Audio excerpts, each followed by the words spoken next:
দ্বিতীয় কথা, চরমুনার রেজাল করিম ফজলুল করিম সরকারের চাটুকিরি বাদ দেন, স্বার্থলীয় কথা করা বাদ দেন।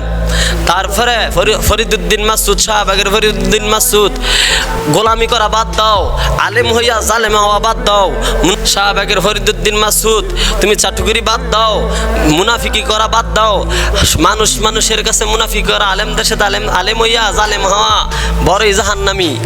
আল্লাহ রসুল বলেন আলেমদেরকে দিয়ে প্রথম জাহান্নামের আগুন ধরাইব। আল্লাহ রসুল কয় কাফেরদের জন্য আমি যত কষ্ট পাই নাই তার থেকে বেশি কষ্ট পাইছি মুনাফিকদের কারণে। আল্লাহ রসুল উহুদের যুদ্ধের মধ্যে 1000 সৈন্য লয়ে গেছিল, এর মধ্যে 300 জন মুনাফিকি করলো, সংক্ষিপ্ত বর্ণনা। তো যাই আল্লাহ রসুল বলেন যে মুনাফি করে আর স্থান হবে একবারে জাহান্নামের স্থান।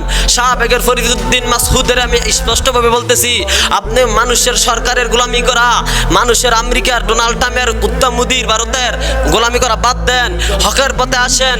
ইয়া আইয়ুহাল্লাযিনা আমানুত্তাকুল্লাহা ওয়া কুলুল কওলা। চরমুনায় চাটুকিরি বাদ দেন, শাহবাগের ফরিদুদ্দিন মাসউদ আপনি শুধরাই যান গা, মুনাফিকি বাদ দেন, মুনাফিকি জাহান্নামের নিস্তলে থাকবো। এই বিভ্রান্ত না দিয়া আল্লাহর কাছে, আল্লাহ রাসূলের কাছে তওবা করেন এবং এখন দাঁড়িয়ে রেন, এখন নামাজ পড়েন, আটকান, ইনশাআল্লাহ হাতে হাত রাখেন, এখন দাঁড়িয়ে রেন, এখন নামাজ পড়েন, এখন কালিমা পড়েন। শুধু বাংলাদেশ বিজয় নয়, গোটা বিশ্ব বিজয় করবো ইনশাআল্লাহ, গোটা বিশ্ব বিজয় করবো ইনশাআল্লাহ।